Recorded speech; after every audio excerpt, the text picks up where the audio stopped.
A coroner's office usually deals with people who've lost their lives. But a deputy coroner in Augusta, Georgia, recently had the opportunity to save a four-legged life.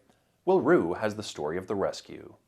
At the Richmond County Coroner's Office, they have a new office pet named Lucas. But the story behind how they found Lucas is one that Deputy Coroner Chad Cheek will never forget.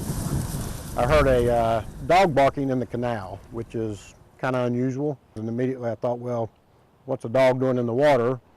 And I wanted to make sure that maybe the owner of the dog wasn't in the water. He walked over the bridge right next to the coroner's office to check the canal. Yeah, just let me see what he can do. If he can't do it, That's where he found Lucas, stuck in lily pads, shaking in the freezing water.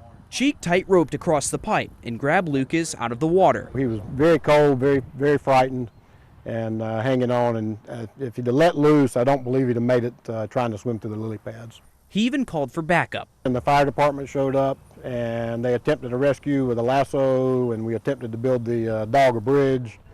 But apparently we wasn't very good at lassoing and building bridges. A firefighter gave up his jacket to help keep Lucas warm while they got him to dry land. He was my buddy until he met his new mom, our amazing administrative assistant, Elise. And she's now got her a great dog if the adoption goes through as planned. Cheek says trust your gut when something doesn't sound right. A good lesson for everybody is if when you hear somebody in need and the dog was actually barking like Lassie, the old Lassie classic bark that help, I'm in trouble or something bad has gone wrong, probably ought to listen to it and try to help people. A veteran in Wisconsin had his missing medals returned after decades. Lance Allen has that story. On a quiet street in Tosa, I saw a lot of things that I didn't want to see. Lives a quiet slice of American pride and history. I would say that after a couple years, my box is never going to show up. John Norgard's path to Vietnam starts with sports. Atlanta Falcons and the Green Bay Packers and Racine Raiders, by the way. For a pro tryout, he picked Atlanta over the Pack. Being from North Dakota, Vince Lombardi wasn't a big deal. Getting cut from the Falcons meant another call. When Norm Van Brocklin called me in and said, Swede, looks like we're going to have to cut you. And he asked me, well, what do you think you're going to do now? And I said, I think I'm probably going to Vietnam. John became a medic in Vietnam for 13 months. You go out and do your job. After seeing the horrors of war, in the spring of '71, he packed up some memories, mailed them home, and headed out.